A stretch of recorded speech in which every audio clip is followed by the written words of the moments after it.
अस्सलाम वालेकुम। सियासत टीवी के खुसूसी प्रोग्राम ब्रेकिंग न्यूज़ में आपका खैर मकदम है। मैं मोहम्मद रियाज अहमद और मेरे साथी नईम मुजाहिर। अस्सलाम वालेकुम। बहरहाल जहाँ तक ब्रेकिंग न्यूज़ का सवाल है तो आप अच्छी तरह जानते हैं कि हिंदुस्तान में मुसलमानों की आबादी 30 करोड़ से ज़्यादा है, लेकिन सरकारी आदमशुमार में बताया जाता है कि मुसलमानों की आबादी 14 करोड़ से कुछ ज़्यादा है। लेकिन हकीकत में अगर देखा जाए तो मुसलमानों की आबादी 30 से 35 करोड़ है और इसको छुपाया जाता है। और इसे क्यों छुपाया जाता है ये अलग बात है, लेकिन एक बात ज़रूर है कि मुसलमानों के बारे में ये कहा जा सकता है कि कभी भी हिंदुस्तानी मुसलमानों ने दहशतगर्दी का साथ नहीं दिया, इंतहा पसंदी का साथ नहीं दिया, बल्कि अमन व अमान की बात की, मोहब्बत की बात की और मुरव्वत की बात की, हमदर्दी की बात की। उसके बावजूद भी हालिया अरसे के दौरान आप देखेंगे कि गुज़िश्ता यानी 2014 के बाद से ऐसा लगता है कि मुल्क में माहौल मुसलमानों के खिलाफ बनाया जा रहा है, मुसलमानों के खिलाफ इश्तियार अंगेजी की जा रही है। और आपने ये भी देखा कि किस तरह हुजूमी तशद्दुद को हवा दी गई है और मुख्तलिफ नामों से मुसलमानों पर ताने कसे जा रहे हैं। कभी लव जिहाद के नाम पर, कभी लैंड जिहाद के नाम पर, कभी यूपीएससी जिहाद के नाम पर, कभी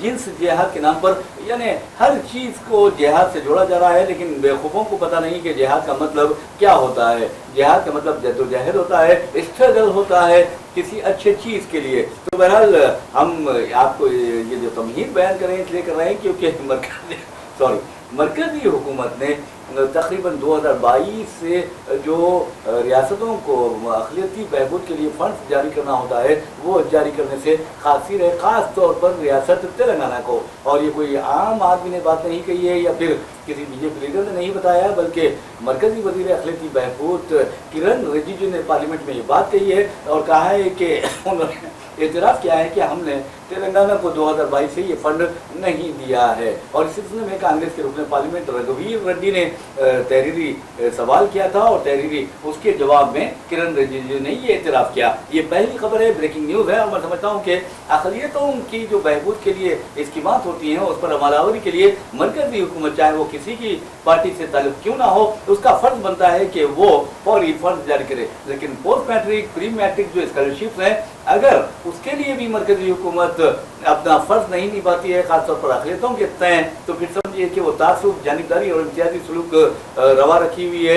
ये बिल्कुल बबांग दहल कहा जा सकता है। तो बहरहाल अच्छी बात यह है कि आपको बता दूं कि 2019 से लेकर 2022 तक 178 करोड़ रुपए, जैसा कि आपने अपने गुफ्तगू में बताया था, तो बहरहाल 178 करोड़ रुपए जारी किए गए और अब इंतज़ार कर रही है रियासती हुकूमत के मरकज़ी हुकूमत जो प्रधानमंत्री जन विकास प्रोग्राम है उसके तहत फंड जारी करती है या नहीं करती है। तो हम चलते हैं हमारे साथी नईम मुजाहिर की तरफ और पूछते हैं कि आखिर मोदी हुकूमत को मुसलमानों से चिढ़ क्यों है।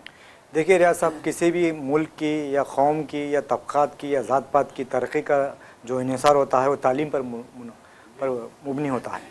जो कौम तालीम में याफ्ता होती है वो तरक्की करती है और साथ ही साथ जो मुल्क के अवाम गुर्बत का शिकार होते हैं, तालीमी, माशी, समाजी तौर पर पसमानदा होते हैं, हुकूमतों को चाहिए कि ऐसे अफराद के लिए नए नए स्कीमात मुतारिफ़ कराते हुए उनकी गुर्बत उनको दूर करें और उन्हें सतह गुर्बत से ऊपर उठाने के लिए हिकमत अमली तैयार करें। हम देख रहे हैं कि हिंदुस्तान जब से आज़ाद हुआ है तब से 5 साला मंसूबे या मुख्तलिफ़ मंसूबे इस तरह से तैयार किए गए हैं कि जो पसमानदा कौम है उन्हें तरक्की दी जा सके। SC/ST को तहफ़्फ़ुज़ात दिया गया, BC तबक़ात को भी तहफ़्फ़ुज़ात दिया गया। क्यों दिया गया बताइए? क्योंकि वो पसमानदा है, वो भी हिंदुस्तान का हिस्सा है, उन्हें भी तरक्की दी जानी चाहिए, इसलिए इस तरह के स्कीमात मुतारिफ़ किए गए हैं।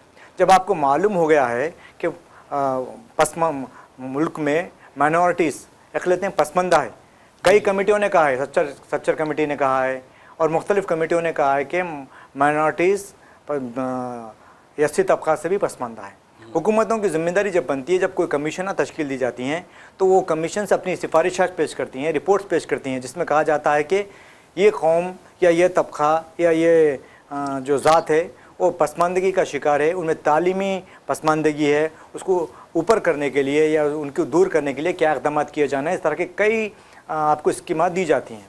जिसी तरह से माइनॉरिटीज़ के तालीमी, माशी तौर पर तरक्की के लिए भी काफ़ी सिफारिशें पेश की गई है। बहुत से कमीशनें कायम हुई हैं, कई कमीशनों ने अपनी अपनी सिफारिशात पेश की है, लेकिन इन सिफारिशात पर अमल करने के लिए हुकूमतें, मैं समझता हूँ कि तैयार नहीं हैं। जिसकी बदौलत आज मानो आपको बता दूं कि 2014 के बाद मुल्क का माहौल जो है पूरी तरह तैयार हो गया, पूरी तरह तब्दील हो गया है।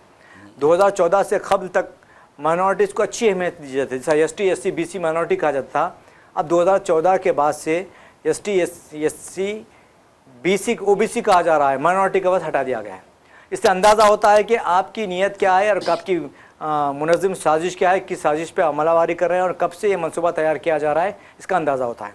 जो कौम तालीम से महरूम होती है वो कभी मुल्क तरक्की नहीं कर सकता।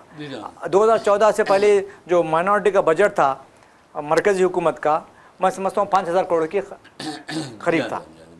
आज मैं समझता हूँ कि मोदी हुकूमत के 11 साल मुकम्मल हो गए हैं। मैं समझता हूँ 2-4 महीने में 12 साल भी मुकम्मल हो जाएंगे। ऐसा इस तरह से कहा। आप देखेंगे कि जो माइनॉरिटी का बजट है 10 साल में 5,000 से कम 15,000 25,000 तक होना चाहिए था, लेकिन आपको सुन के ताजुब होगा 3,000 के नीचे आ गया। बिल्कुल अफसोस की बात है। अब वही हैवानात के डेवलपमेंट का या उनके के पालन पोषण का बजट देख लीजिए, 4 गुना 5 गुना बढ़ा दिया, यानी मवेशी पालन के। मवेशी पालन तो आप देखेंगे कि मरकजी हुकूमत में माइनॉरिटीज़ की वो वैल्यू नहीं है जो हैवानात को दी जा रही है। बड़ी अफसोस की बात है। बहरहाल नाज़रीन, आपको फिर एक मरतबा हम आपको बताते हैं कि किस तरह प्रधानमंत्री जन विकास प्रोग्राम के तहत अक़लियती बहबूद के लिए रियासतों को बड़ा बजट जारी किया जाता है मरकज़ी हुकूमत की जानिब से। और जैसा कि हमने आपको पहली खबर यही बताई है कि मरकज़ी हुकूमत इस मरतबा यानी तकरीबन 3 साल से ये बजट रियासती हुकूमत यानी हुकूमत तेलंगाना को फराहम नहीं कर रही है। और इसका एतराफ़ मरकज़ी वज़ीर अक़लियती बहबूद किरण रिजिजू ने पार्लियामेंट में किया है। और इस सिलसिले में कांग्रेस के रुकन पार्लियामेंट रघुवीर रेड्डी, जो जाना रेड्डी के बेटे हैं, उन्होंने एक तहरीरी सवाल किया था, जिसके जवाब में उन्होंने ये बात कही है। जी नलगुंडे की नुमाइंदगी करते हैं। और बहुत अच्छी बात है कि अक़लियती बहबूद के लिए उन्होंने सवाल किया है। और प्री मैट्रिक और पोस्ट मैट्रिक जो स्कॉलरशिप्स होती हैं उसके लिए ये फंड्स जारी किए जाते हैं। वैसे भी आपको 2019 की बात करते हैं, 2022 तक तो 178 करोड़ रुपए जारी किए गए थे। और अब 2022 से लेकर 2025 तक एक पैसा भी रियासत तेलंगाना को इस ज़िम्मन में नहीं दिया गया है। ये बहुत बड़ा मैं समझता हूँ कि तासुब है, जानिबदारी है। हद तो ये है नहीं वजह साहब कि मौलाना आज़ाद स्कॉलरशिप जो होती थी PhD स्कॉलर्स के लिए, ख़ासतौर पर अक़लियती तलबा के लिए, वो भी रोक दी गई। और बार बार कहा गया कि आप अक़लियतों के लिए जो स्कीमात है उस पर अमलावरी नहीं कर रहे हैं, लेकिन मोदी हुकूमत के कान पर जू नहीं रेखती। और फिर भी मोदी इस बात का दावा करते हैं सबका साथ, सबका विकास, सबका विश्वास। तो ये मैं समझता हूँ कि कहाँ का साथ, कहाँ का विश्वास, ये तो विश्वासघात है। देखिए, मैं समझता हूँ कि तालीम के मामले में रुकावट नहीं होनी चाहिए जी। अब कोई भी मामला में रुकावट कर लें, फिर भी नहीं, जो किसी के साथ भी नहीं होना चाहिए, लेकिन तालीम ऐसा मसला है जिसके ज़रिए मुल्क की ना सिर्फ जो मैं समझता हूँ तालीमी वो कमी है वो दूर होगी, और साथ ही साथ जो बच्चे तालीम हासिल करते हैं वो म्यारी सोचते हैं, तरक्की के राहें फराम करते हैं। अगर ऐसे बच्चों को आप तालीम में मराज से रोकने की कोशिश कर रहे हैं तो गलत है। दूसरी तबक़ात के बच्चों को बराबर दी जा रही है, SC SC BC के, हमें खुशी है, देना भी चाहिए। पसमानदा जो तबक़ात है जिनके लिए स्कॉलरशिप्स की स्कीम फराम की गई है उन्हें देनी चाहिए, लेकिन एक मुनज़्ज़म साजिश के तहत सिर्फ माइनॉरिटीज़ को रोकी जा रही है। और अभी तेलंगाना को का बजट जिस तरह दूसरे मामलों में तेलंगाना को नज़रअंदाज किया जा रहा है, इस मामले में भी मरकज़ी हुकूमत माइनॉरिटी के स्कॉलरशिप, बच्चों के स्कॉलरशिप के लिए भी नज़रअंदाज करी। ताजुब की बात है, 200 करोड़ रुपये मैं समझता हूँ 300 करोड़ रुपये मरकज़ी हुकूमत के लिए कोई बड़ी बात नहीं, बड़ी बात नहीं। बिल्कुल आपने सही कहा है। वैसे भी अगर आप देखेंगे कि मुसलमानों का भी ये फ़र्ज़ बनता है, मुस्लिम इदारों का, मुस्लिम सियासी जमातों का, मुस्लिम ऑर्गेनाइजेशंस का, चाहे वो मजहबी ऑर्गेनाइजेशंस हो या फिर पॉलिटिकल ऑर्गेनाइजेशन या सोशल एक्टिविटीज़ जो हैं चलाते हैं, वो सर ऑर्गेनाइजेशंस हो, NGOs हो, उनका ये फ़र्ज़ बनता है कि मरकज़ी हुकूमत और रियासती हुकूमतों पर नज़र रखें कि किस तरह रियासती हुकूमतें अक़लियतों के साथ सलूक रवा रखी हैं और फंड्स कैसे जारी कर रही हैं। अब देखिए, आपने जिस अंदाज में तेलुगु अखबार से ये यानी मुताले के दौरान आपको ये पता चला कि इस तरह फंड्स नहीं दिए गए हैं, क्या अंग्रेज़ी अखबार ने इस तरह की कोई रिपोर्ट जारी की है? नहीं की है। तो एक ऑर्गेनाइजेशन होना चाहिए, इंटेलेक्चुअल जो लोग होते हैं उनका एक ग्रुप होना चाहिए, तो वो उस पर नज़र रखते हुए देख सकते हैं कि अक़लियतों का जो बजट दिया जाता था पहले कितना था, अब कितना है। मिसाल के तौर पर आप देखिए कि ख़ुद रियासत तेलंगाना में KCR की हुकूमत के दौरान chief minister overseas scholarship scheme शुरू नहीं हुई थी, लेकिन रोज़नामा सियासत ने तवज्जो दिलाई कि अम्बेडकर विद्या निधि स्कीम के तहत जो पसमानदा शर्मांदा तबकात हैं, दलित तबकात हैं, कमज़ोर तबकात हैं, कबायली हैं, उनके बच्चों को दुनिया की बावखार यूनिवर्सिटीज़ में तालीम के लिए यानी स्कॉलरशिप दी जा रही है 10 से 20 लाख रुपए। तब रोज़नामा सियासत ने ये सवाल उठाया और हुकूमत को बताया कि अगर आप जो हमारा बजट वापस जा रहा है, अगर आप ये स्कीम शुरू करते हैं तो आपके जो नाम है वो सुनहरी अल्फाज में लिखा जाएगा तारीख़ में और सारे हिंदुस्तान में आपकी रियासत जो है मिसाली होगी। तो देखिए अब नज़र रखना बहुत ज़रूरी है। जी बिल्कुल आपने सही कहा है। ये काम शायद पहले होता था, शायद अब हो रहा है या नहीं हो रहा है, या फिर हो रहा तो फिर मीडिया में इसको शायद नहीं किया जा रहा हो, पता नहीं, लेकिन होना चाहिए। लेकिन रियाज साहब ये बात भी सच है, 2014 से पहले जी जी माइनॉरिटीज़ के साथ जब कोई नाइंसाफ़ी होती थी जी जी या उनके साथ कोई हक तलफी होती थी या उनके पर कोई जुल्म सितम होता था या पर उनके पर हमले हुआ करते थे, तो बहुत सी तंजीमें थीं जो आवाज़ उठाया करती थी। जी हाँ, जिसमें कम्युनिस्ट पार्टियां हैं, कांग्रेस, सेकुलर पार्टी, कांग्रेस, तमाम पार्टियां हैं, उठाया करती थी।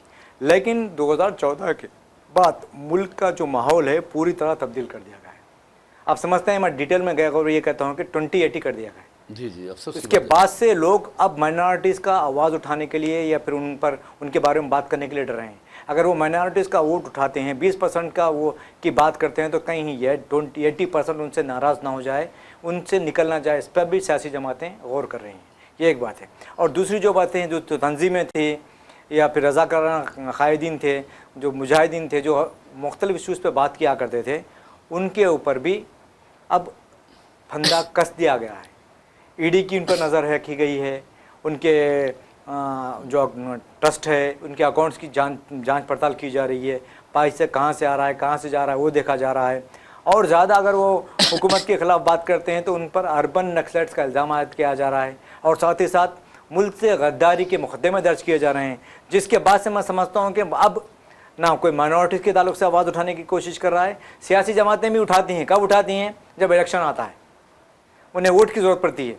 तमाम सियासी जमातें तभी उठाती हैं, उसके बाद सब खामोश रहती हैं। या कभी कोई इशू आता है, पार्लियामेंट में कोई सवाल आता है तो जब कुछ करते हैं, तो फिर किसी कोई बड़ा हादसा पेश आता है तो कोई उसके जब रद्दमल का असर करता है। लेकिन कोई भी जमातें जिस तरह से हिकमत अमली तैयार करके आगे बढ़नी चाहिए वो नहीं कर रही। आप वैसे भी आप देखेंगे मुल्क का माहौल जिसकी जो बात की है, सेकुलर जमातों की जो बात की है, हकीकत में आप देखेंगे कि बड़ी से बड़ी पार्टी हो सेकुलर, वो मुसलमानों का नाम लेने से डर रही है, ख़ास तौर पर अक़लियतों का नाम लेने से डर रही है। और लेकिन इस मामले में मैं समझता हूँ कि लालू प्रसाद यादव और उनके बेटे तेजस्वी यादव काबिल मुबारकबाद है कि वो बबांग दहल मुसलमानों की ताईद व हिमायत की बात करते हैं। ये बहुत बड़ी बात है। ये और बात है कि उन्हें उसका खुमियाजा भी भुगतना पड़ा है, लेकिन उसके लिए मैं समझता हूं कि आवाम जिम्मेदार नहीं है, बल्कि जिस तरह राहुल गांधी ने कहा है, तेजस्वी यादव ने कहा है कि और अखिलेश यादव ने कहा है कि ये सब हेरा फेरी का नतीजा है और बिहार में नतायज बदले गए हैं, इस तरह की बात की गई है। अब आप देखेंगे कि वक्फ इमलाक के बारे में जब आया था, वक्फ कानून के बारे में आया, तेजस्वी यादव ने कहा कि अगर हम इक़्तिदार में आते हैं तो फिर इसके वक्फ बिल जो है वो कूड़ेदान की नज़र कर देंगे। ये बहुत बड़ी बात है, बहुत हिम्मत की बात है। और जबकि आप खुद देख लीजिए, कांग्रेस की क़यादत हो या दूसरी जमातों की क़यादतें हों, और वो मुसलमानों का नाम लेने से हिचकिचाहट महसूस कर रही है। बिल्कुल आपने सच कहा है, लेकिन थोड़ी सियासी जमातों की मजबूरियां में बन गई है बीजेपी। जी जी। अब आंध्र प्रदेश ले लीजिए जी, मरकज़ी में बीजेपी की जो हुकूमत है उसका दारोमदार इन्हिसार बिहार और आंध्र प्रदेश पे। जी जी। चंद्रबाबू नायडू एक सेकुलर इमेज के कायद माने जाते हैं, लेकिन उन्होंने जब जब ज़रूरत पड़ी तेलुगु देशम पार्टी ने बीजेपी का हाथ थामा है। आपको बता दूं, जब एन टी रामाराव थे, नेशनल फ्रंट बनाया गया था, जब बीजेपी के सिर्फ 2 रुकने पार्लियामेंट थे। जी जी, वाजपेयी और एक वरंगल के। जी हाँ, 2 रुकने पार्लियामेंट थे जब एन टी रामाराव ने नेशनल फ्रंट बनाया, जिसमें तमाम जमातों को शामिल किया कांग्रेस के खिलाफ। उस वक्त बीजेपी के 2 अरकान पार्लियामेंट थे। इसके बाद जब नेशनल फ्रंट ने मुकाबला किया तो आपको सुन के हैरत होगी कि 80 अरकान पार्लियामेंट जीत गए उसके। वीपी सिंह के दौर में की बात कर रहे हैं आप? जी जी, 80 अरकान पार्लियामेंट की जीत हुई। वहाँ से ये सिलसिला शुरू हुआ। तेलुगु देशम पार्टी ने बीजेपी को जिंदा किया। आज जो मरकज़ में बीजेपी की हुकूमत बरकरार है, उसको ऑक्सीजन देने वाली भी चंद्रबाबू नायडू है। बिल्कुल आपने। और आप देखेंगे कि फिर एक चंद्रबाबू नायडू का इमेज सेकुलर इमेज है, लेकिन वो बीजेपी के इत्तेहाद में है। मैं समझता हूँ कि सियासी मजबूरियां भी होती हैं। अब यही तो हो रहा, यही ना कि कोठरियां भी होती हैं, सियासी मजबूरियों के तहत आप खामोश बैठे हुए हैं। जेल की कोठरियां भी होती हैं। और आप देखिए बीजेपी का कमाल देखिए कि बीजेपी आंध्र प्रदेश में दोनों सियासी जमातों को यानी दो हरीफ सियासी जमातों को लेकर चल रही है। ठीक है, एक के साथ तो बात इत्तेहाद हुआ है, एक के साथ नहीं हुआ है। मैं जगन मोहन रेड्डी की बात कर रहा हूँ और मैं नहीं, समझता हूँ आपको पवन के से भी इत्तेहाद है जी नहीं, सीक्रेट जनसेना। जी अब से ये उसकी उनकी सोच फिक्र खुद बीजेपी की है। लेकिन जहाँ तक जगन मोहन रेड्डी का सवाल है, मैं समझता हूँ कि बीजेपी उनके साथ सीक्रेट डीलिंग में है और उनको भी लेकर चल रही है, इनको भी लेकर चल रही है। वरना दोनों कायदीन के लिए, चाहे जगन मोहन रेड्डी हो या चंद्रबाबू नायडू हो, वो जेल के रास्ता भी दिखा सकते हैं। देखिए दोनों की मजबूरियाँ हैं। जी बीजेपी की भी अपनी मजबूरी है, जगन मोहन रेड्डी की भी अपनी मजबूरी। जी हाँ जी हाँ। पार्लियामेंट में अपने बिल्स को पास कराने के लिए राज्यसभा में इनकी तादाद ज़्यादा है, 7-8 या शायद 9 अरकान पार्लियामेंट है जी जी जी जगन मोहन रेड्डी के। तो उनको पार्लियामेंट में जब जरूरत पड़ती है तो जब उनका साथ लिया जाता है। बहरहाल नाज़रीन, एक और ब्रेकिंग न्यूज़ की तरफ चलते हैं और आपको बता दें कि जैसा कि हम बात कर रहे थे कि सेकुलर जमातें अब मजबूर हो गई हैं अक़लियतों से दूरी इख्तियार करने के लिए, उनका नाम लेने से घबराती हैं। और ऐसा ही कुछ मगरबी बंगाल में हो रहा है। मगरबी बंगाल की शेरनी कहा जाता है ममता बनर्जी को, TMC की सरबराह हैं और मगरबी बंगाल की चीफ मिनिस्टर हैं। लेकिन आप देखेंगे तकरीबन 33 साल कम्युनिस्ट इक़्तिदार को उखाड़ फेंकने वाली ममता बनर्जी अब इस कदर यानी बेबस वो मजबूर हो गई हैं कि उन्होंने एक ऐसे अपने रुकने असम्बली को मुअत्तल कर दिया है, पार्टी से सस्पेंड कर दिया है, जिसने कहा था कि वो मुर्शिदाबाद में के एक मुकाम पर बाबरी मस्जिद का रेप्लिका यानी सेम बाबरी मस्जिद की तरह के एक मस्जिद तामीर करेंगे। जैसे ही ये बयान उनका मंजर-ए-आम पर आया, बेचैनी फैल गई ममता बनर्जी की पार्टी में और फिर उन्हें पार्टी से मुअत्तल कर दिया गया। ये भरतपुर हल्के असम्बली की नुमाइंदगी करते हैं असम्बली में और हम बात कर रहे हैं हुमायूं कबीर की। तो आप अंदाज़ा कीजिए कि किस कदर मजबूर हो गई हैं सेक्युलर जमातें। वो मुसलमानों के मसाइल से, मुसलमानों से यानी बिल्कुल क़ुर्बत इख्तियार करना नहीं चाहती हैं, लेकिन उनके वोट उनको ज़रूर चाहती हैं कि वो मुसलमानों के वोट हासिल करें। और आपको ये बता दूँ कि कोलकाता के मेयर है TMC के फरहाद हकीम, उन्होंने कहा कि हम इस तरह की बातों में उलझना नहीं चाहते, इंतखाबात करीब है और इससे लोगों को गलत मैसेज जाएगा। इसलिए हमने हुमायूं कबीर को बार बार मुतनब्बे किया था, वार्न किया था कि आप इस तरह के बयान जारी ना करें, इस तरह की तजवीज़ पेश ना करें कि हम बाबरी मस्जिद बनाएंगे, उसके यानी उसके नकल हूबहू नकल बनाएंगे, मुर्शिदाबाद में तामीर करेंगे। ये अच्छी बात नहीं है। बहरहाल उन्हें बार बार इंतबा देने के बाद ये कहा गया है कि अब उन्हें पार्टी से मुअत्तल कर दिया गया है। देखिए, एक तरफ ममता बनर्जी ये मुसलमानों के वोट चाहती हैं जी हाँ, और बार बार वही आके मुसलमानों की तायद में बयानात देती हैं। फिर जैसा ही उनको लग रहा है कि अब उन माहौल उनके ख़िलाफ़ जा रहा है, बीजेपी वहाँ पर मजबूत हो रही है, अपने पैर जमा रही है, तो उन्होंने अपना मौक़ूफ़ हिंदू तबके में अपना मौक़ूफ़ वाज़े करने के लिए शायद इस तरह का पार्टी के एक अंदर क्या है। लेकिन मैं आपको बोलना चाह रहा हूँ कि अब ये दिसंबर का महीना है, आज 4 दिसंबर है। मैं समझता हूँ आज से 1992 में जब बाबरी मस्जिद शहीद कर दी गई तो पूरे मुल्क में आज के दौरान जो आज का तनाव का माहौल था, जी हाँ बिल्कुल, ऐसे माहौल में आप देखेंगे कि 6 दिसंबर को शायद वेस्ट बंगाल में बाबरी मस्जिद के बाजियाबी के, अब तो बाजियाबी की कोई गुंजाइश ही नहीं है, सुप्रीम कोर्ट का फैसला आ गया है, लेकिन याद में एक रैली तो जरूर निकली जाएगी TMC की जानिब से। आप देख लेना, ये भी हो सकता है, देख लेना।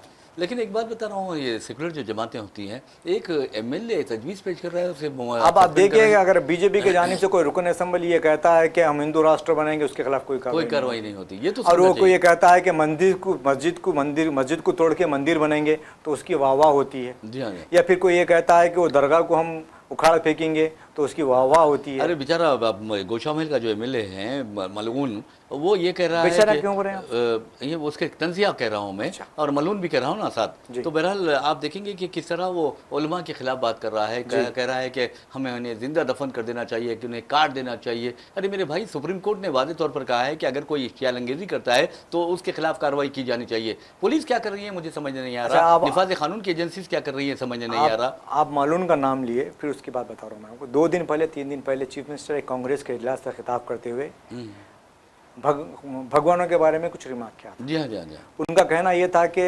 हिंदू समाज में शराब नहीं पीने वालों का अलग भगवान है, जी जी, शादी करने वालों का अलग भगवान है, जी जी, शादी गैरशुदा शादी लोगों का अलग भगवान है। इस तरह से उन्होंने कुछ तरह का नाम लिया था। इसी तरह कांग्रेस में भी तमाम जहनीत रखने वाले लोग हैं, हम सबको साथ लेके चलते, इस तरह की उन्होंने बात की थी।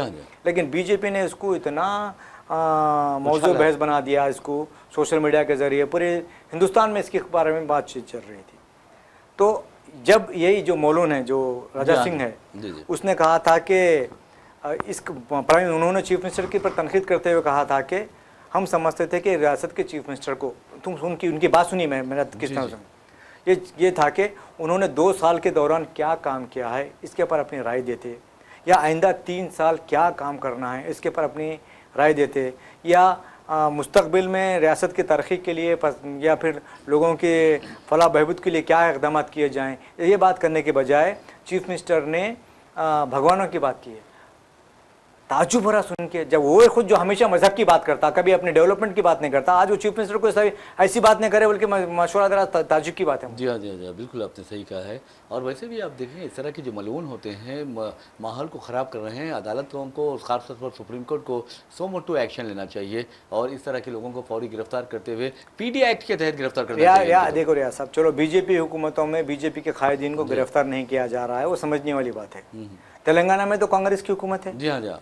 हैदराबाद में बैठा हुआ है, गोशा महल का रुकन असेंबली है, बार बार मीडिया के जरिए, सोशल मीडिया के जरिए इश्तियाल अंगेजी फैलाता है, जहर फैला रहा है। फिर क्यों उसके खिलाफ कार्रवाई नहीं की जा रही, बताइए। करना चाहिए। और एक गरीब कर कोई मुस्लिम अगर कुछ बात करता है तो फौरी गिरफ्तार कर लिया जाता है जी। तो ये बहुत ख़तरनाक बात है और इस तरह कानून सबके लिए एक होना चाहिए। अगर कोई इश्तियालंगेजी कर रहा है जो वो कोई किसी आला ओहदे पर भी फायज क्यों ना हो, उसे फौरी गिरफ्तार कर लेना चाहिए और उसे सज़ा दी जानी चाहिए, उसे इबरतनाक सज़ा दी जानी चाहिए और बताना चाहिए कि वो हिंदुस्तान का गद्दार है, क्योंकि वो हिंदुस्तान में बदअमनी फैलाने का बायस बन रहा है। तो बहरहाल नाज़रीन, एक और ख़बर की जानिब चलते हैं। उस खबर का ताल्लुक़ आपको बता दूँ कि रूसी सदर व्लादिमीर पुतिन से है और व्लादिमीर पुतिन आज शाम हिंदुस्तान पहुंच रहे हैं 2 रोज़ा दौरे पर। और इस दौरे को अमेरिका के साथ जो हिंदुस्तान के ताल्लुकात हैं, हालिया अरसे के दौरान जो तलखी आ गई है उन ताल्लुकात में, उसे लेकर बहुत ज़्यादा दिलचस्पी से देखा जा रहा है और ये सवाल भी किया जा रहा है कि क्या हिंदुस्तान फिर रूस से जो पेट्रोल हासिल कर रहा है या तेल हासिल कर रहा है, काम तेल,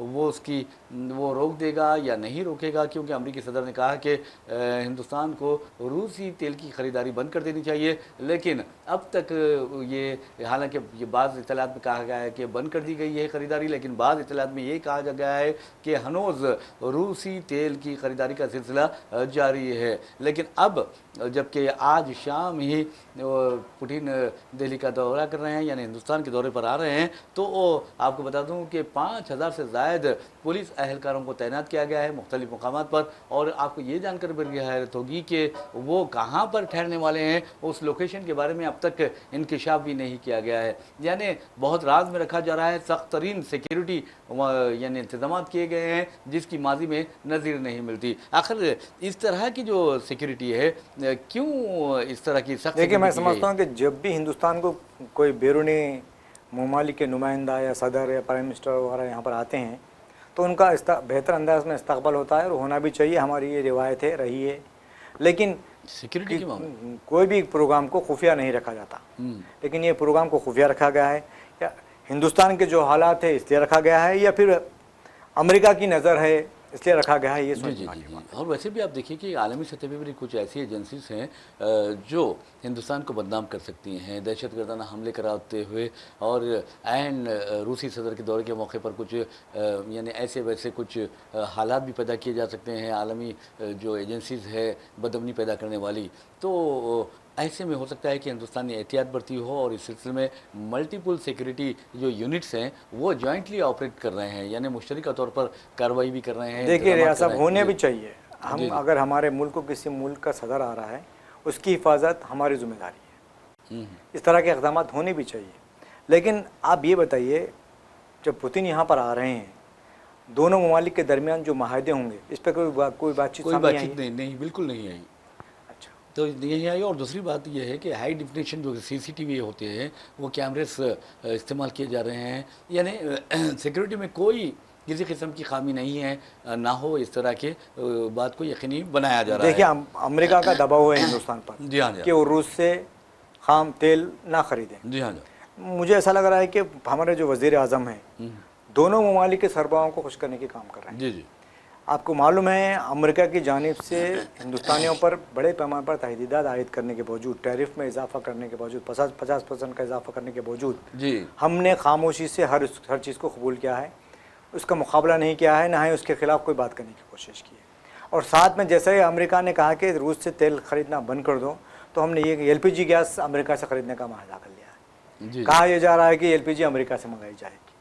तो दोनों जानिब जो खुश करने की पॉलिसियाँ हैं वो ख़त्म करके अपना एक इस तरह से मौक़िफ़ इख्तियार करना चाहिए कि दुनिया को हम ये बता सकें कि हम भी अपना एक मौक़िफ़ रखते हैं। जी हाँ, अगर हमारा कोई मौक़िफ़ नहीं होगा तो हमें कोई पूछेगा नहीं और ना ही कोई हमें याद करेगा। तो इस तरह की पॉलिसियाँ तैयार की जानी चाहिए कि दुनिया के ममालिक हम पर नज़रें जमाए रखें, हमसे इत्तेहाद करने, हमसे दोस्ती करने, हमारे क्या बोलते हैं यहाँ की जो अशिया है वो ख़रीदने और वहाँ की जो अशिया है यहाँ पर भेजने की जो हिकमत अमली होती है उस पर गहराई से अमल करने की एक तजवीज़ तैयार की जाए। इस तरह से हमारी पॉलिसियाँ होनी चाहिए। अगर हमारी पॉलिसियों में झोल होता है या फिर वक्ती होते हैं तो इस तरह की नौबत सामने आ जाती है आपको कि आप किसी का भी सामना नहीं कर पाते। लेकिन जहाँ तक खारजी पॉलिसी का सवाल है, मोदी हुकूमत के बारे में कहा जाता है कि खारजी पॉलिसी के मामले में वो बिल्कुलिया तौर पर नाकाम हो गई है। मिसाल के तौर पर आप देखेंगे कि मोदी बार बार सऊदी अरब जाते हैं, मुस्लिम ममालिक, अरब ममालिक का दौरा करते हैं, वहाँ के आला एजाज़ात भी उन्हें पेश किए जाते हैं। वो फौरी आगे बढ़ते हुए जो सरबराहान होते हैं, वहाँ के जो बादशाह होते हैं या वली अहद होते हैं, उनको अपने गले से लगा लेते हैं, उन्हें बगलगीर हो जाते हैं और ये तासुर देने की कोशिश करते हैं कि हम ही बहुत करीबी दोस्त हैं आपके। लेकिन आपकी खारजा पॉलिसी इस कदर मजहूल है, इस कदर कमज़ोर है कि पाकिस्तान के साथ सऊदी अरब माहिदा करता है और सऊदी अरब ये कहता है कि पाकिस्तान पर हमला, सऊदी अरब पर हमला तस्वुर किया जाएगा। ये कोई मामूली बात नहीं है, बहुत बड़ी तब्दीली है, एक ऐसा डेवलपमेंट है जो हिंदुस्तान के लिए तशवीशनाक बात है। फिर अब आप देखेंगे कि जो हमारे पड़ोसी ममालिक हैं उनके भी साथ ताल्लुकात आपके सही नहीं है। ये अच्छी बात हुई कि शेख हसीना को तो उन्होंने यहाँ पनाह दे दी, इससे बांग्लादेश नाराज़ है। लेकिन खालिदा जिया जब ICU में गई है, 2 दिन की बात है, उस वक्त वज़ीर आज़म नरेंद्र मोदी ने कहा कि हम उन्हें तिब्बी इमदाद जो है फराहम कर सकते हैं, उन्हें पेशकश की, उनका इलाज करवा सकते हैं। तो आप पहले तो इंटरनेशनल लेवल पर जो फॉरेन पॉलिसी है, खारजा पॉलिसी है, उसमें एक्सटर्नल अफेयर्स के मामलों में जो आपकी पॉलिसी है वो बिल्कुल मजहूल है, इसमें कोई दो राय नहीं है। ना सिर्फ सियासतदान ये कह सकते हैं बल्कि एक मामूली सा तालिब इल्म भी ये कह सकता है। और इस सिलसिले में आप देखेंगे कि अफ़गानिस्तान की अगर बात करते हैं तो वहाँ पर कुछ लो और दो की पॉलिसी अपनाई जा रही है। ये वही तालिबान थे जिन्होंने बामियान में यानी गौतम बुद्ध का जो बड़ा मुजस्समा था, दुनिया का सबसे बड़ा, वो तोड़ दिया था। उसके बाद बड़ी चीखों पुरकार की गई थी, तालिबान को दहशतगर्द हिंदुस्तान में करार दिया गया था।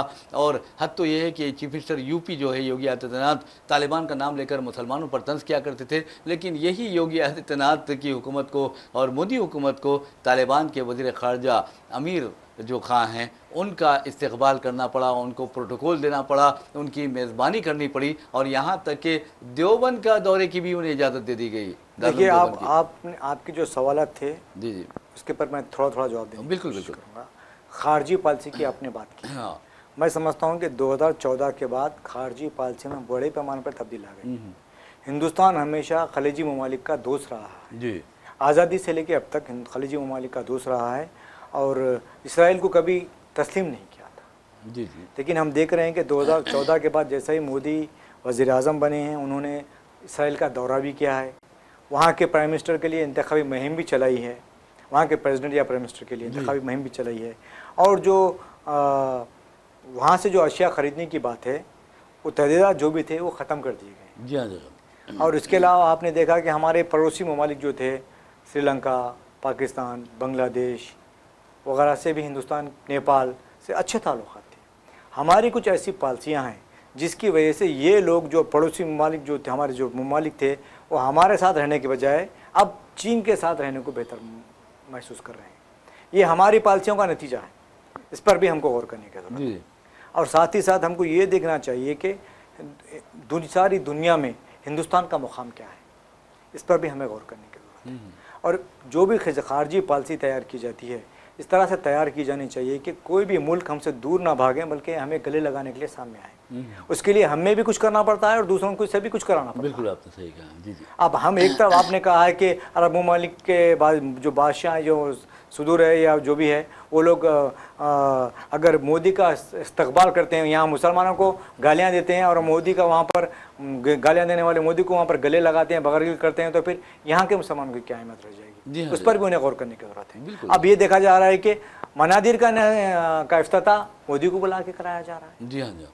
तो ये जो मुल्क की जो मुख्तलिफ ममालिक की जो पॉलिसियों में तब्दीलियाँ आ गई हैं वही तब्दीलियाँ हैं। सिर्फ शॉर्टकट कामयाबी की जो कोशिश की जा रही है वही कोशिशें मजहूल पॉलिसियाँ मजहूल हो रही हैं, जिसका नतीजा ऐसे बरामद हो रहे हैं। अमेरिका, रूस और दूसरे ममालिक, अपने चीन, हिंदुस्तान को डराने, आंखें दिखाने की कोशिश कर रहे हैं। अब देखिए अमेरिका तो आप और एक बात बता रहा जी हूँ, जी आपने शेख हसीना की बात की। जी हाँ जी हाँ जी हाँ। हमने देखा है कि जब भी इलेक्शन में फ़ायदा उठाने की ज़रूरत पड़ती है बीजेपी को, वो बांग्लादेश को गालियाँ देते हैं और ये कहते हैं कि बिहार में और मगरबी बंगाल में घुसपैठियाँ हैं बांग्लादेशियाँ। तो आप तो शेख हसीना को सरकारी मेहमान बना के रखे हैं, जी उसके पर रद्दमल दीजिए आप। वो तो उसके बारे में तो कभी बात नहीं करते आप। वहाँ की एक प्राइम मिनिस्टर जिसके खिलाफ इल्ज़ाम थे, मैं समझता हूँ सज़ा भी दे दी गई है, उसको यहाँ पर पनाह दे रहे हैं। और एक है एक मुस्तनिफ़ मौलून, जी अच्छा अच्छा, तस्लीमा नसरीन नसरीन को भी आप हिंदुस्तान में वो कर रहे हैं। इस तरह से पाकिस्तान में जो इस्लाम के खिलाफ बोलता है उसको हिंदुस्तान में आप अहमियत दे रहे हैं। फिर आप यहाँ कह रहे हैं कि बांग्लादेशियाँ घुसपैठियाँ हैं। अब यही नारा लगाते लगाते आप बिहार का मैप कर लिए, यही नारे के साथ आप मगरबी बंगाल में जा रहे हैं इलेक्शन के लिए। तो आपकी पॉलिसियाँ, मैं पहले से कह रहा हूँ, पॉलिसियों में खामियाँ हैं, जिसकी वजह से आज हिंदुस्तान को ये सूरत हाल का सामना करना पड़ रहा है। बहरहाल नाज़रीन, आपको बता दूं कि जहाँ तक मोदी हुकूमत की खारजा पॉलिसी का सवाल है, मोदी हुकूमत की खारजा पॉलिसी के बारे में जो माहिरीन हैं वो यही कहते हैं कि इसकी खारजा पॉलिसी बिल्कुल नाक़िस है, मजहूल है और बिल्कुल नाकाम हो गई है। ख़ास तौर पर अमेरिका बार बार हिंदुस्तान को जिस अंदाज़ में डरा रहा है, इस सिलसिले में सबूत उसका ये है कि यानी जो ट्रंप है उन्होंने एक नहीं दो नहीं बल्कि 60 से ज़ायद मरतबा, 61 मरतबा, 61 मरतबा उन्होंने वाज़े तौर पर कहा है कि हिंदुस्तान और पाकिस्तान की जो जंग है वो मैंने रुकाई है और अमेरिका की मुदाखलत के नतीजे में ही ये जंगबंदी हुई है। उसका जवाब मोदी देने से कासिर हैं और आज तक वो अपनी ज़बान पर ऐसा लगता है कि मजबूरी का ताला डाले हुए हैं, लेकिन वो मजबूरी क्या है ये मोदी ही जानते हैं। लेकिन एक बात ज़रूर है कि मोदी को हिंदुस्तानियों की इज़्ज़त नफ्स का ख्याल रखना चाहिए। सेल्फ़ रेस्पेक्ट जो होती है वो सबसे ज़्यादा अहमियत रखती है। तो बहरहाल ये तो मोदी हुकूमत की खारजा पॉलिसी की बात रही है और ख़ास तौर पर आप देखेंगे कि फ़लस्तीन के मामले में मोदी हुकूमत का रवैया इंतहाई मानदाना है और ज़्यादातर झुकाव इसराइल की तरफ है। नईम वज़ारत ने कहा है कि बीजेपी के दौरे हुकूमत में फ़लस्तीन इसराइल के साथ ताल्लुकात बहुत ज़्यादा मुस्तहकम हुए। तो नाज़रीन, आपको ये याद दिला दूँ कि 1992 में जबकि हिंदुस्तान में UPA की हुकूमत थी और PV नरसिम्हा राव ओहदे वज़ारत उज़्मा पर फायज थे, उस वक्त ताल्लुकात के जो ग़ुरबत जो हुई उसके दरवाजे खुल गए और तब से लेकर आज तक आप देखेंगे कि ये ताल्लुकात बहुत ज़्यादा बुलंदियों तक पहुँच गए। हालांकि वज़ीर आज़म नरेंद्र मोदी इसराइल का दौरा करते हैं, तेल अवीव का दौरा करते हैं, लेकिन फ़लस्तीन नहीं जाते। पता नहीं क्यों नहीं जाते और ये उनकी भी मजबूरी है। नेतन्याहू उन्हें रोक लेते हैं तो नेतन्याहू को भी वो अपना दोस्त करार देते हैं और वहाँ से हथियार खरीदते हैं। और हालिया अरसे के दौरान नईम वजह साहब आपने देखा होगा किस तरह पेगासस जासूसी जो ऐप था वो ख़रीदा गया और लोगों की जासूसी की गई, जिसमें राहुल गांधी भी थे, अपोजिशन कायदीन भी थे, सहाफ़ी भी थे और यानी जो दानिश्वर थे, सोशल एक्टिविस्ट थे, वो पेगासस जासूसी ऐप के ज़रिए, इसराइली कंपनी है ये, उसके ज़रिए इस्तेमाल करते हुए जासूसी की गई। और अब आप देखेंगे संचार साथी ऐप लाया गया है। नहीं, साथ ही साथ आप ये बोल रहे हैं कि बड़े पैमाने पर हथियार भी खरीदे जाए। हथियार भी खरीदे गए, बिल्कुल बिल्कुल बड़े पैमाने पर। और यहाँ तक कि देखिए खुद हैदराबाद में हज़रत दरगाह हज़रत बाबा शरफुद्दीन रहमतुल्लाह अलैह के जो के करीब एक फैक्ट्री, वहाँ पर आप देखेंगे अडानी ग्रुप जो है वो और इसराइल की एक कंपनी है, वो जॉइंट वेंचर है उनका और वहाँ पर ड्रोन्स तैयार किए जा रहे हैं और ख़तरनाक ड्रोन्स तैयार किए जा रहे हैं और वो ड्रोन्स फ़लस्तीनियों के ख़िलाफ़ इस्तेमाल किए गए। बिल्कुल आपने सच कहा है। तो मैंने पहले ही कहा कि यही पॉलिसियाँ हैं हिंदुस्तान की खारजी पॉलिसियाँ, जिसमें झोल है, जिसमें खामियाँ हैं, जिसकी वजह से हिंदुस्तान को आज जो ताकतवर मौक़िफ़ मिलना चाहिए था, मैं समझता हूँ कि बड़े ममालिक के सामने हिंदुस्तान वहाँ पर खड़ा नहीं हो रहा है जहाँ पहले खड़ा हुआ करता था। जी जी, और ये भी कहा जा रहा है कि मोदी हुकूमत इसलिए इसराइल से क़ुर्बत इख्तियार कर रही है क्योंकि आपने 2014 के जब इंतखाबात हो रहे थे, पार्लिमानी इंतखाबात, उस वक्त मोसाद जो है यानी इसराइल की जो खुफिया एजेंसी है मोसाद, बहुत ही ख़तरनाक एजेंसी उसे समझा जाता है और यकीन मानिए कि मोसाद ख़ुद अमेरिका जैसे हलीफ मुल्कों की भी जासूसी कर चुकी है और वहाँ से कई राज चुरा चुकी है। तो बहरहाल मोसाद और CIA जो अमेरिका की खुफिया एजेंसी है, दोनों ने मिलकर मोदी की और बीजेपी की कामयाबी को यकीनी बनाया है। और ये इल्ज़ाम किसी और ने नहीं बल्कि महाराष्ट्र से ताल्लुक़ रखने वाले कांग्रेस के एक साबिक़ रुकने पार्लियामेंट ने आयद किया है। तो इस तरह के एहसान जब इस मोसाद ने किया है, CIA ने किया है, तो मोदी जी ज़रूर करेंगे उनकी मदद। देखिए रिया सब बात निकलेगी तो दूर तक जाए। जी जी। लोग ये समझते हैं कि हिंदुस्तान में हिंदुस्तानी सियासी जमातों के दरमियान मुकाबला हो रहा है, लेकिन मुझे ऐसा लगता है कि नताइज कोई और बरामद कर। बिल्कुल बिल्कुल। और ये इंतखाबात में जो नताइज आ रहे हैं ये बहुत ही ख़तरनाक हद तक है। और आप देख लेंगे अगर ये ट्रंप के साथ इस तरह इख्तलाफात जारी रहेंगे तो फिर मोदी हुकूमत का भी खात्मा हो सकता है। मैं ये कहना चाहता हूँ कि इख्तलाफात हो नहीं रहना अलग नहीं चाहिए, लेकिन इख्तलाफात की भी एक कोई बुनियाद होनी चाहिए और उस पर हमें खड़े होना चाहिए। जी जी। पॉलिसियाँ तब्दील करते हुए इख्तलाफात करना, कभी सामने एक बात करना, पीछे एक बात करना। आपने कल ही बात की थी कि जब हमारे गैर मुक़ीम हिंदुस्तानियों को जब हिंदुस्तान भेजा जा रहा था, जिस अंदाज में भेजा जा रहा था, तो वज़ीर आज़म वहाँ पर पहुँच के ट्रंप से उन्होंने बातचीत की थी, लेकिन उसके बावजूद भी जिस तरह से रवैया रहा है तो उसकी आपकी अहमियत क्या है उसका अंदाज़ा हो गया वहाँ पर। जी जी। इसीलिए मैंने कहा कि सेल्फ रेस्पेक्ट जो होता है, इज़्ज़त नफ्स बहुत अहम होती है किसी भी कौम की, किसी भी मुल्क की, किसी भी शख्स की। तो बहरहाल वज़ीर-ए-आज़म नरेंद्र मोदी का रवैया इस या जो तस्वुर है, कॉन्सेप्ट है सेल्फ रेस्पेक्ट के बारे में, वो पता नहीं कैसा है, उससे आप अंदाज़ा कर ले सकते हैं उनके इक़दाम से, उनकी खामोशी से। तो बहरहाल व्लादिमीर पुतिन आ रहे हैं। तकरीबन आपको बता दूँ कि व्लादिमीर पुतिन का जो मुल्क है रूस से हिंदुस्तान ने तकरीबन $60 अरब का तेल ख़रीदा है। तो ये कोई मामूली बात नहीं है। और ट्रंप इसलिए खार खाए हुए हैं, ये गुस्से में है, बरहम है हिंदुस्तान से कि हिंदुस्तान वो तेल ख़रीद रहा है इंतहाई सस्ती कीमत में, और जो यूरोपियन कंट्रीज़ है या बैरूनी ममालिक है उन्हें अच्छी कीमत में फ़रोख्त कर रहा है। तो मेरे भाई मैं तिजारत कर सकता हूँ, तो आपको इतराज़ किस बात का? देखिए, तो इसलिए मैं ये कहना चाहता हूँ कि जब आप ख़रीद रहे हैं तो ख़रीदिए, कि जब आप ट्रंप की जानिब से टैरिफ बढ़ा दिया जाता है तो फिर आप परेशान क्यों हो जाते हैं? जी, आप परेशान क्यों हो जाते हैं बताइए। और टिट फॉर टैट, यानी आप मुँह तोड़ जवाब दीजिए, ईंट का जवाब चीन ने पत्थर से दिया। दीजिए। बिल्कुल दिया। चीन दिया, देखो जी हाँ। चीन ने जिस अंदाज से जवाब दिया, उसके बाद फिर अमेरिका नीचे आना पड़ा। अमेरिका बिल्कुल बिल्कुल बातचीत के टेबल पर बैठना पड़ा। बिल्कुल बिल्कुल। अपने जो टैरिफ थे 300% तक बढ़ाया था, जी हाँ, जी हाँ, फिर नीचे आना पड़ा उनको उस पर। बिल्कुल। अगर आप इस तरह से कोई इक़दाम करते हैं, आप बताइए अमेरिका का जो IT सेक्टर है क्या हिंदुस्तान के वजूद के बगैर ठहर सकता है वो? अरे एलन मस्क ने कहा है कि अमेरिका की तरक्की में हिंदुस्तानी निज़ाद जो बाशिंदे हैं उनका अहम किरदार है। आप देखिए जहाँ पर ऐसे लोग होते हैं वहाँ पर उनका रेस्पेक्ट करने के बजाय वहाँ पर उनकी बेइज्जती की जा रही है, तौहीन की जा रही है, फिर भी हम बर्दाश्त कर रहे हैं। अफसोस की बात है। जी जी।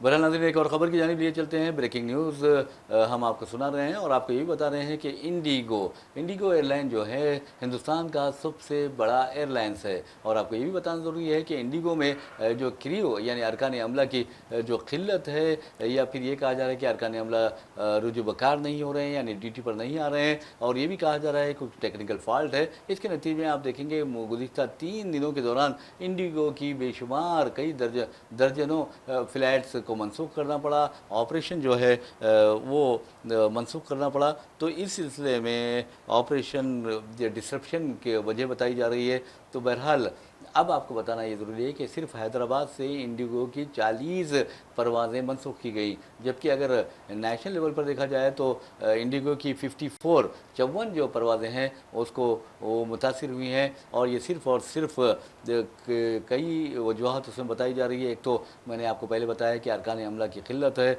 या फिर अरकान अमला ड्यूटी पर हाजिर होने से कासिर है, पता नहीं क्यों है। लेकिन जहाँ तक हैदराबाद का सवाल है, जो डिपार्चर यानी हैदराबाद से मुख्तलिफ़ रियासतों को रवाना होने वाली जो परवाज़ें थी वो मनसूख की गई, उनकी तादाद तो 19 बताई गई है। और जो मुख्तलिफ़ मुकामात से आने वाली थी, डोमेस्टिक परवाज़ों की बात कर रहा हूँ नहीं मजा साहब, वो 21 बताई गई हैं। जुमला 40 परवाज़ें मनसूख हुई हैं। और अगर देखा जाए तो 2 दिनों में 54 परवाज़ें मनसूख करना पड़ा। एक एयरलाइन के लिए बहुत बड़ी बात होती है। देखिए रिया साहब, इंडिगो इंतज़ामिया और मरकज़ी हुकूमत की ज़िम्मेदारी है कि उस पर तवज्जो दें, क्योंकि लोगों का पहले से कोई प्रोग्राम के शेड्यूल्स होते हैं। जी जी। अगर वो प्रोग्राम शेड्यूल को डिस्टर्ब होता है तो उसका उनकी जो नुकसान होगा उसकी पावाजाही कौन करेगा? और आप जो बोल रहे हैं कि पाबजाई की जो बात कर रहे हैं, हज़ारों मुसाफिर मुतासिर हुए हैं।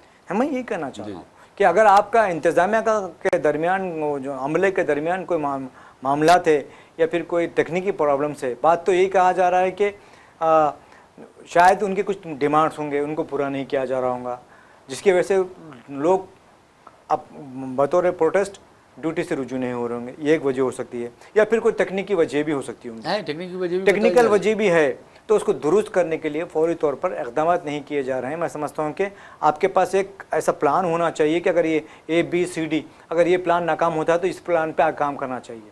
अगर इस तरह के प्लान आप तैयार करके नहीं रखते हैं तो इस तरह का सूरत हाल का सामना करना पड़ता है। आप देखिए, तकनीकी प्रॉब्लम हो या फिर अमले के कोई मसाइल हो जिसकी वजह से परवाज़ें मनसूख हुई हैं, तो जिन लोगों ने पहले से अपने टिकट बुक करा के रखा था, जो अपने शेड्यूल पे जाने वाले थे, किसी को अपने मुलाजिमत के लिए इंटरव्यू देने के लिए जाना होगा, किसी के लिए कोई मेडिसिन की ज़रूरत होगी या कुछ और भी ज़रूरतें हो सकती हैं, रोज़गार की ज़रूरत भी हो सकती है। अगर ये तमाम आपकी गलतियों की वजह से पूरी नहीं होती हैं तो इसकी जो नुकसान की पाबाजाई है वो कैसी पूरी की जाएगी, उसका भी मैं समझता हूँ कि जो इंतज़ामिया है उसको ऐलान करना चाहिए। और मरकज़ी हुकूमत को ख़ासकर शहर वज़ारत शहरी तरक्यात को भी इस मामले में मदाखलत करते हुए पार्लियामेंट का इजलास जारी है, उसके ज़रिए लोगों को पैगाम देने की ज़रूरत है। अब आपने एक बहुत अच्छी बात कही, मरकज़ी वजारत शहरी हवाबाजी को यानी सिविल एविएशन जो मिनिस्ट्री है उसको ज़्यादा तवज्जो देने की ज़रूरत है। बहरहाल नाज़रीन, वज़ीर आज़म नरेंद्र मोदी जब ओहदे चीफ मिनिस्ट्री पर यानी गुजरात के चीफ मिनिस्टर थे तो उस वक्त 2014 में जब आम इंतखाबात हुए उस वक्त इंतखाबी मुहिम में उन्होंने कांग्रेस को शदीद तनक़ीद का निशाना बनाया और कहा कि कांग्रेस ने मुल्क को दिवालिया कर दिया है और डॉलर के मुकाबले रुपये की कदर में कमी हो रही है। पेट्रोल की कीमत जो उस वक्त 60 रुपये हुआ करती थी फ़ी लीटर, अब तो 110 रुपये 115 रुपये हो गई है फ़ी लीटर।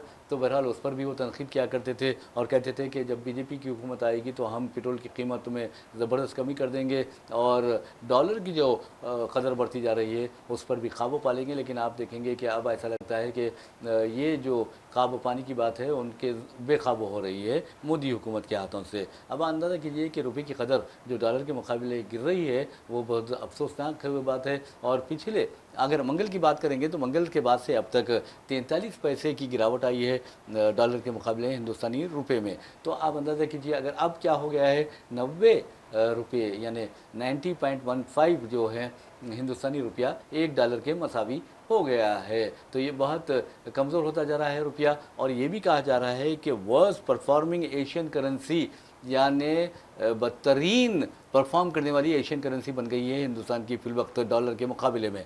और आपको ये बता दें कि इसके लिए कई वजूहत हैं। एक तो ये कहा गया है कि जो ट्रेड यानी खलीज है वो अगर आप देखेंगे तो तकरीबन 46 अरब डॉलर्स हो गई है। और यहाँ तक कहा गया है कि जो बैरूनी सरमायाकार है वो अपना पैसा निकाल कर अपने अपने मुल्कों को ले जा रहे हैं, जिसके नतीजे में अब तक 17 अरब डॉलर्स निकाले जा चुके हैं बैरूनी सरमायाकारों की जानिब से। तो ये कई ऐसी वजूहत हैं। और दूसरी अहम वजूहत जो आपकी फ़ॉरेन पॉलिसी है वो भी गलत है, तेल की ख़रीदी का मामला है वो भी गलत है। ये तमाम चीज़ें मिलकर डॉलर के मुकाबले में रुपए की जो कदर है वो गिराती जा रही हैं। जी देखिए, तशवीशनाक बात है हिंदुस्तान के लिए, हिंदुस्तानियों के लिए, क्योंकि 2014 का आपने हवाला दिया था जब गुजरात के चीफ मिनिस्टर थे मोदी। उन्होंने जब उन्हें बीजेपी पार्लिमानी पार्टी का लीडर बनाया गया था और इंतखाबात में ये ऐलान किया गया था कि वज़ीर आज़म के उम्मीदवार हैं सॉरी जी जी जी तब उन्होंने एक हिकमत अमली तैयार की थी। कांग्रेस के 10 साल हुकूमत की नाकामियों की उन्होंने एक अच्छी खासी लिस्ट तैयार कर ली थी। स्कैम्स या फिर नाकामियाँ या फिर फॉरेन पॉलिसी या फिर रुपए की कदर में घटना, इस तरह की मुख्तलिफ़ पॉलिसियों को उन्होंने बड़े ही अच्छे अंदाज में आवाम के सामने पेश किया। सोशल मीडिया का भरपूर इस्तेमाल किया और उसमें कामयाब हो गए। यानी झूठे वादे भी किए हैं, कुछ भी सब किया। अब जैसा 15 लाख आज तक 11 साल हो गए किसी के अकाउंट में 15 लाख नहीं आए। नहीं भाई साहब, एक खबर आई है कि इंडिगो के बारे में हम जो बता रहे थे, ब्रेकिंग न्यूज़ ये है कि 54 यानी 54 फ्लैट्स की मनसूखी की बात की थी हमने। अब ये कहा जा रहा है कि तकरीबन 200 फ्लैट्स पूरे यानी कौमी सतह पर मनसूख की गई हैं। जी जी, तो चलो अच्छा है कि अब नया अपडेट आपने आवाम के सामने पेश किया है। जी जी, तो हम बात कर रहे थे रुपए की कदर की, और जब 2014 में हुकूमत की नाकामियों, कांग्रेस की हुकूमत की नाकामियों की जिस तरह से मोदी ने तशहीर करते हुए अवामी एतमाद हासिल किया था, स्कैम्स को पेश किया था, जब जो कांग्रेस की हुकूमत थी सेंट्रल में वो अपनी पॉलिसियों को, हुकूमत की जो तरक्याती इक़दाम थे, मुख्तलिफ़ फलाही स्कीमा थे, इस पर किस तरह से अमल किया गया, 10 साल पहले क्या सूरत हाल थी, अब क्या सूरत हाल है, इसको पेश करने में कांग्रेस की हुकूमत पूरी तरह नाकाम हो गई थी। इसकी वजह ये थी कि पहला जो म्याद थी कांग्रेस की 2004 से 2009 तक, इसमें सीनियर कायदीन को लेके वज़ीर आज़म ने काम किया था। इसके बाद 2009 की जब 2009 में कांग्रेस को इख्तियार हासिल हुआ था, तब राहुल गांधी की वजह से चंद नौजवान अरकान पार्लियामेंट को मरकज़ी वजारत में शामिल किया गया था, जिसके बाद सीनियर और जूनियर वज़रात में जो तालमेल था वो सही तरीके से मेल मिलाप नहीं हो सका। नाकामियों की वजह भी ये है कि कांग्रेस पार्टी ने अपनी कामयाबियों को अच्छी तरह से पेश नहीं किया था। ये एक जिसकी वजह से मोदी को बीजेपी को इख्तियार हासिल हो गया। जैसे ही बीजेपी को इख्तियार हासिल हुआ, बीजेपी ने 2 इंडस्ट्रियलिस्ट को साथ लिया था जिनकी बलबूते पे वो कामयाब हुए थे। आज भी वो 2 इंडस्ट्रियलिस्ट को बड़े पैमाने पर फ़ायदा पहुँचाने की कोशिश कर रहे हैं। वज़ीर आज़म जो भी ममालिक का दौरा करते हैं, उन ममालिकों के दौरों में ये लोग शामिल होते हैं या इनके नुमाइंदे शामिल होते हैं।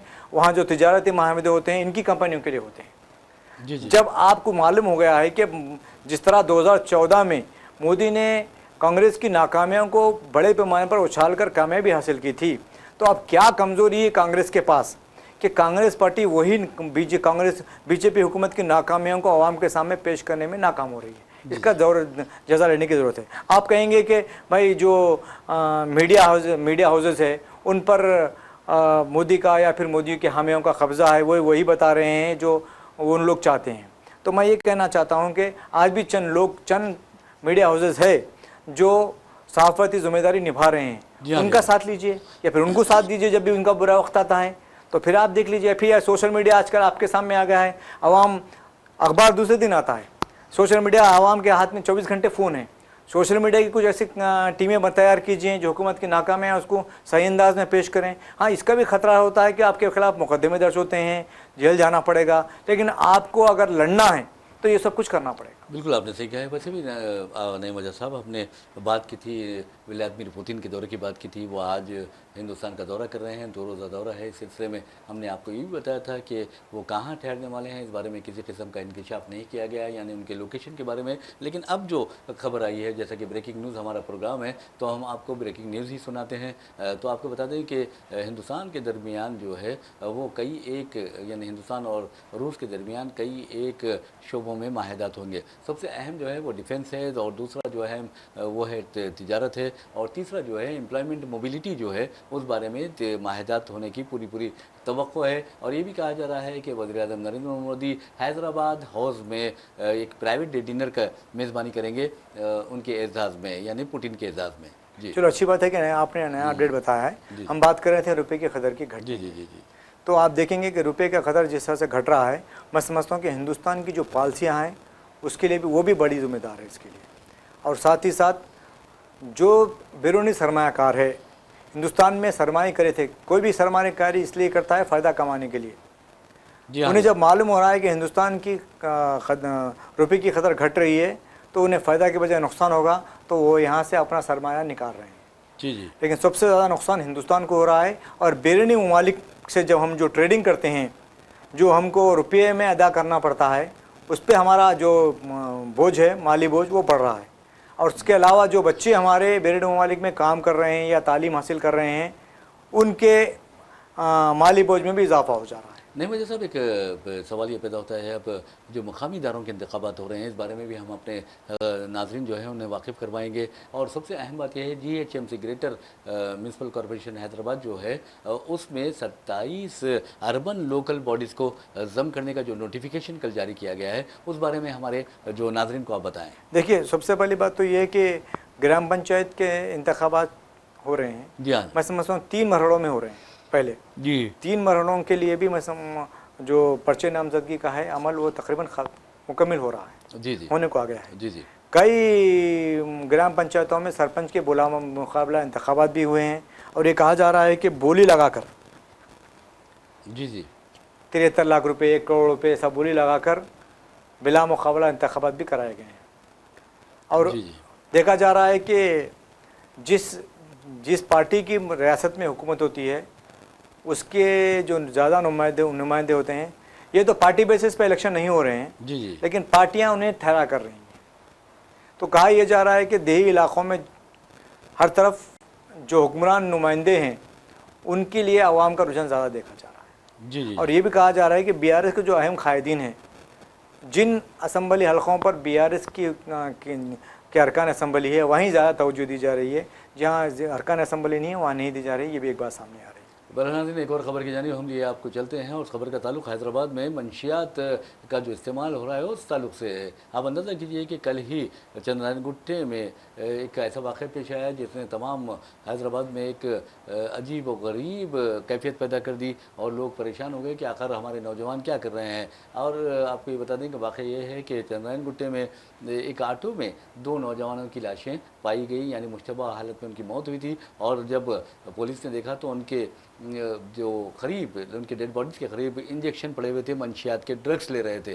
तो आप अंदाज़ा कीजिए कि हैदराबाद में इस तरह के वाक़यात पेश आ रहे हैं, और ये भी कई शिकायत मौसूल हो रही हैं कि तारीख़ी चारमीनार है या फिर तारीख़ी मकामात हैं, वहाँ पर बड़े पैमाने पर मंशियात का इस्तेमाल हो रहा है। और जो पुलिस है वो क्या कर रही है, ये भी एक सवाल पैदा होता है। देखिए रियाज साहब, ये तशवीश की बात है कि हमारे नौजवान जो नस्ल है जी जी, वो मंशियात के लानत का शिकार हो रहे हैं। जी हाँ, जी हाँ, रियासती हुकूमत की जानिब से जब से कांग्रेस की हुकूमत आई है, चीफ मिनिस्टर्स पर खुसूसी तवज्जो दी जा रही है। इस मामले में चीफ मिनिस्टर की सताइश की जानी चाहिए। एक ईगल टीम भी बनाई गई है जी हाँ, जी जो मंशियात को कंट्रोल करने के लिए काम कर रही है, और उसमें उस टीम को बड़ी कामयाबी भी हासिल हुई। जी जी, सिर्फ तेलंगाना हैदराबाद में नहीं बल्कि जिनके तार दूसरी रियासतों से जुड़े हुए हैं वहाँ पर भी जाके जो ड्रग सप्लायर्स है उनको भी गिरफ्तार किया जा रहा है।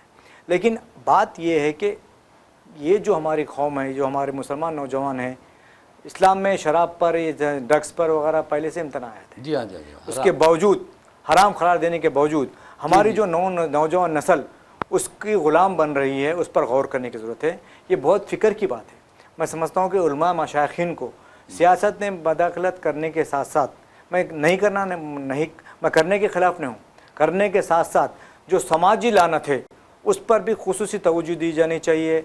जुमा की जो नमाज़ें होते हैं उसमें खुतबों में भी इसके बारे में, मंशियात के बारे में, ख़तरनाक जो रुझानात है इसके बारे में बात करने की ज़रूरत है। जब तक हम कौम में शऊर पैदा नहीं किया जाता, घरों से बच्चों की तरबियत नहीं होती, इसको रोकना नामुमकिन है। ये लोग जो है ना इतना ज़्यादा आगे निकल चुके हैं कि अब स्कूल के बच्चों को भी निशाना बना। बहुत अफसोस की बात है। और वैसे भी जो हमारी दीनी मदारिस है उनके ज़िम्मेदारों के भी ज़िम्मेदारों जो हैं उनका फ़र्ज़ बनता है कि वो महल्ले महल्ले का दौरा करें और लोगों में शऊर पैदा करें कि मंशियात जो है न सिर्फ दीन के ख़िलाफ़ है, इस्लाम में हराम है, बल्कि इससे आम जो इंसानी ज़िंदगी है, दुनिया भी ख़राब हो जाती है और आखिरत भी ख़राब हो जाती है। बहरहाल इसी के साथ हम अपना प्रोग्राम ब्रेकिंग न्यूज़ इख्तिताम को पहुंचाते हैं। अपने मेज़बान मोहम्मद रियाज अहमद और मेरे साथी नईम मजाद को इजाज़त दीजिए। इंशाल्लाह फिर मुलाकात होगी, फिर बात होगी। तब तक के लिए अल्लाह हाफ़िज़। अल्लाह हाफ़िज़।